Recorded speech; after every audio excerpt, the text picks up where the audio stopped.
A ridícula ideia de nunca mais te ver, de Rosa Monteiro. Mas eu me esforço. Depois de ganhar o Nobel, os Curie se tornaram mundialmente famosos. E graças a essa fama, o reconhecimento que por tanto tempo lhes escapara começou a chegar.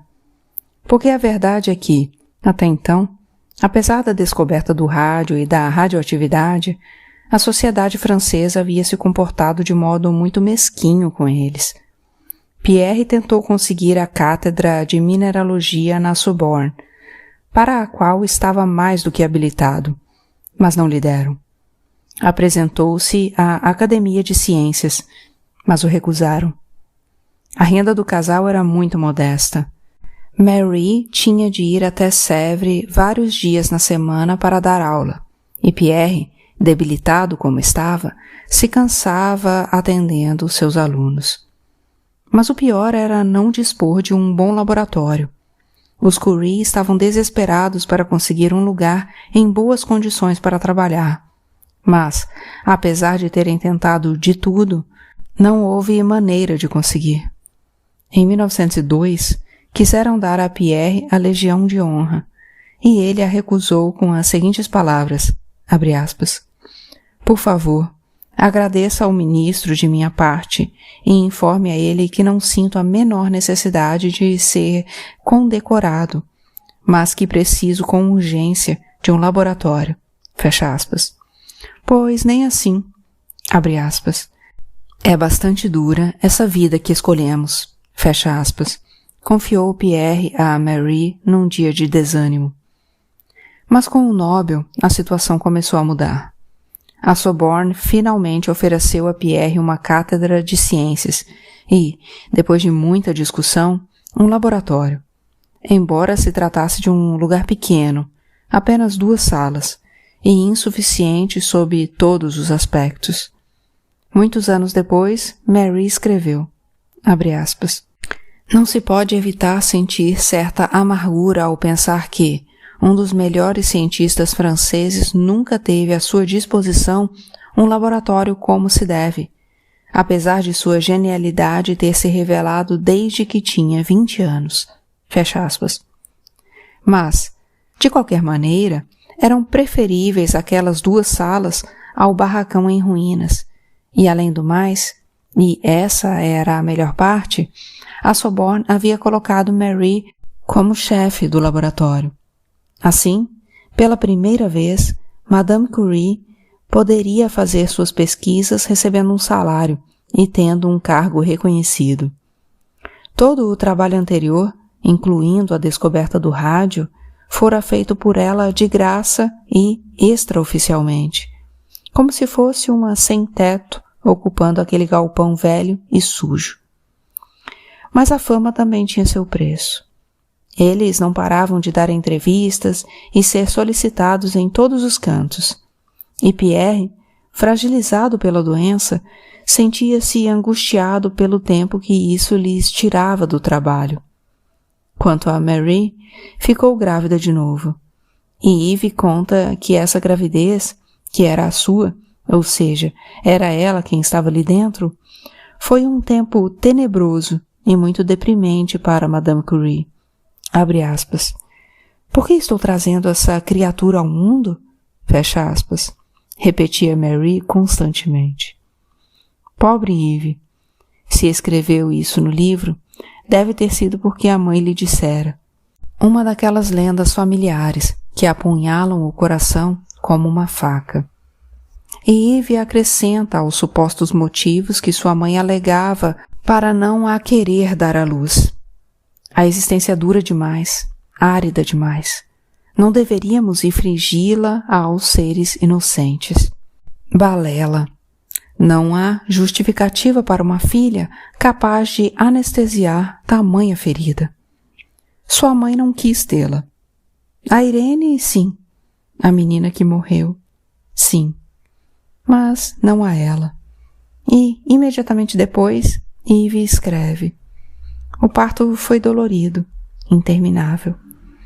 Não me admira ela dizer que sua infância foi uma desgraça. No entanto, Depois do nascimento da menina, o ânimo de Mary melhorou rápido. Logo se encontrava relativamente feliz. Por um lado, era a primeira vez que podiam estar tranquilos com relação a dinheiro. E ela sofrera muito a vida toda por problemas financeiros. Mas Mary também deveria gostar mais do sucesso do que Pierre, e não por uma vaidade humana, porém vazia, mas porque esse sucesso, no seu caso, pressupunha o reconhecimento de quem ela era. Finalmente a admitiam. Finalmente ela conseguia ser vista. Depois de tanta luta. Seria lógico que gostasse disso. A única coisa que ofuscava a alegria de Mary era o estado físico lamentável de Pierre. Mas apesar disso, ela tentava cultivar o prazer da vida e a leveza. Havia até mesmo momentos em que fazia piadas e ria. E aqui vem uma daquelas assustadoras coincidências. Algo que parece tirado da ficção. Foi no início de 1906. Um estranho parou na rua para admirar como Eve, que mal completara 1 ano, era bonita, e provavelmente perguntou a quem a menina tinha puxado, porque, de repente, com um humor súbito, Mary respondeu muito séria que não sabia de quem ela herdara aquela beleza, pois a bebê era uma pobre órfã. Dali em diante, passou a chamar Eve de minha pobre orfanzinha, e se matava de rir. Quer dizer, deve tê-la chamado assim por alguns meses, até que, em abril, Pierre morreu e Eve ficou órfã de verdade. Ah, as coincidências! São estranhas, impossíveis, inquietantes e abundam, principalmente na literatura. Não digo dentro dos romances, mas em torno da escrita, ou na relação entre a escrita e a vida real. Por exemplo, no meu penúltimo romance, intitulado Instruções para Salvar o Mundo, o personagem principal é um taxista, Matias, que perdeu a mulher por um tumor maligno fulminante. A história começa no cemitério, quando Matias enterra a esposa, e logo acompanhamos o personagem no seu luto até começar a sair da escuridão. Publiquei o romance em maio de 2008 e no dia 12 de julho diagnosticaram o câncer do meu marido. Quer dizer, eu havia passado 3 anos escrevendo minha história sem saber. 3 anos tentando viver a perda de Matias. 3 anos desvendando ou adivinhando o que poderia ser essa jornada de sofrimento. Cheguei lá? Agora que o vivi de verdade, soube pressenti-lo? Bem, sim e não. Há detalhes pertinentes, percepções exatas, mas não desci até o fundo. Ali embaixo há um peixe abissal de escuridão, do qual só vislumbrei um pequeno movimento entre as águas. Outro exemplo, e essa é uma coincidência realmente assombrosa, aconteceu enquanto escrevia História do Rei Transparente, romance que publiquei em 2005. A ação ocorre na Idade Média e a protagonista é uma camponesa que, no começo do livro, tem 15 anos. Uma pobre serva da gleba que fica sozinha num mundo em guerra, porque seu pai e seu irmão foram levados como soldados. Para se proteger, Leola, que é como minha camponesa se chama, entra de madrugada num campo de batalha, despe um cavaleiro morto e se cobre com a armadura dele para ocultar sua condição de mulher. É noite de lua cheia e o campo está espectralmente iluminado por uma luz de prata que nos permite ver os cavalos estripados e os cadáveres dos guerreiros, crispados pela rigidez da morte.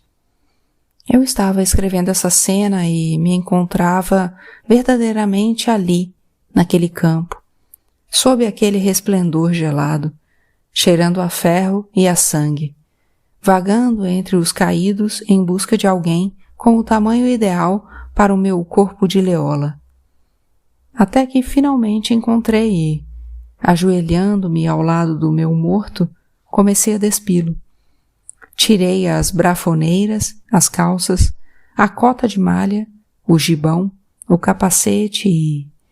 Fiquei com as mãos suspensas, porque queria tirar do meu cadáver aquela peça de armadura que é um capuz de aros de ferro, uma touca que cobre a cabeça e o pescoço, deixando só o rosto descoberto. E, de repente, percebo que não sabia como se chamava. Havia anos eu preparava este livro. Reunira uma documentação bastante vasta sobre a Idade Média. Achava que sabia tudo, ou quase tudo a respeito. E acontece que eu não tinha o nome daquela maldita peça. E aquela palavra que faltava me tirou do campo de batalha, da noite fulgurante de Leola. Me expulsou do romance com um coice, e eu, que estava hipnotizada escrevendo. Mas não me sentia capaz de continuar se não conseguisse saber o nome exato. Agora deixa eu lhe dizer como a vida mudou desde 2003 ou 2004, que deve ter sido a data em que aconteceu o que estou contando. Porque hoje você digita no Google proteção de cabeça, armadura, século XII, e imediatamente encontra tudo o que você quer saber, com desenhos, reproduções, etimologias. Acabo de fazer isso e é facílimo. Aliás, esta foto é uma página que vende armaduras online. Que mundo mais estranho. Só que na época não, de jeito nenhum. Na época era super difícil, para não dizer quase impossível, descobrir como se chamava aquela peça específica do século XII, porque, ainda por cima, tinha de pertencer àquela época. As armaduras foram mudando com o tempo, e a que eu precisava era justamente daquele período. Levantei da minha mesa de trabalho desesperada. Como sempre gostei de história, fazia talvez uma década que eu assinava as revistas História 16 e La Aventura de la História. E tinha certeza de que em alguma daquelas revistas e daqueles anos havia visto uma ou outra reportagem sobre armaduras medievais. Mas seria o mesmo do século XII? Detalhariam as peças da cabeça? E, principalmente, como diabos encontrar isso? Sou caótica e bagunceira. Um desastre, na verdade. E os exemplares de ambas as revistas estavam socados em qualquer lugar, em vários cantos da casa, sem uma ordem. Encontrá-los seria um trabalho de muitas horas, quem sabe dias, e no final talvez nem me servisse de nada. Bufei, sorri, me irritei, grunhi. Fiquei dando voltas feito um tubarão pela casa enquanto pensava como solucionar o problema. Mas minha cabeça estava atordoada. Sentindo-me frustrada e desterrada do meu próprio romance, fui para o quarto. Me joguei na cama e, esticando o braço, peguei distraidamente da cabeceira o último número de La Aventura de la História, que tinha acabado de chegar, e eu ainda não lera. Abri-o ao acaso, na metade. E ali, em página dupla, havia um detalhado estudo sobre as peças de cabeça das armaduras do século XII, com desenho e tudo. Almafre. A maldita peça se chamava Almafre. Essa história aconteceu exatamente assim, como estou contando. Pensei bastante nela. Acho que quando a revista chegou em casa eu devo tê-la folheado e provavelmente vi, apesar de não me lembrar, a reportagem sobre armaduras. De modo que, depois, meu inconsciente, sempre muito mais sábio do que o consciente, me fez abrir a revista no lugar certo. De qualquer maneira, isso não explica o fato de La Aventura de la História publicar esse material justo no mês em que eu precisaria dele. Existe um deus dos romancistas, ou uma deusa. Por último, Não é uma coincidência Helena Ramírez me mandar o diário de Marie Curie justo quando eu acabara de ter um bloqueio e estava prestes a entrar em pânico? E que o fizesse sem ter a menor ideia desse bloqueio? E não é uma daquelas coincidências que a vida lhe oferece de presente o fato de que, ao ler esse texto curto, eu sentisse tantos ecos despertando dentro de mim? Não só pela morte próxima e pelo luto, não só pela perda e pela ausência, mas porque a própria vida de Marie Curie, sua personalidade, sua biografia, parecia estar atravessada por todas aquelas palavras sobre as quais eu refletira recentemente. Minhas ideias em construção, meus pensamentos recorrentes do último ano. Detesto Jung, abomino a magia e acho que cientistas como Rupert Sheldrake são bastante duvidosos, mas, com os anos, tenho a sensação crescente de que há uma continuidade na mente humana, que, de fato, existe um inconsciente coletivo que nos entrelaça como se fôssemos cardumes de peixe espremidos, dançando em uníssono sem sabê-lo. As coincidências são parte dessa dança, desse todo, dessa música, dessa canção em comum que não conseguimos ouvir até o final, porque o vento só nos traz notas isoladas. Já sei que não há rigor científico no que digo, mas é um pensamento consolador, porque coloca a pequena tragédia da sua vida individual em perspectiva. Quando era mais jovem, na verdade até recentemente, como romancista eu aspirava à grandeza, a elevar-me como uma águia e escrever o grande livro da condição humana. Agora, no entanto, aspiro com simplicidade e modéstia à liberdade.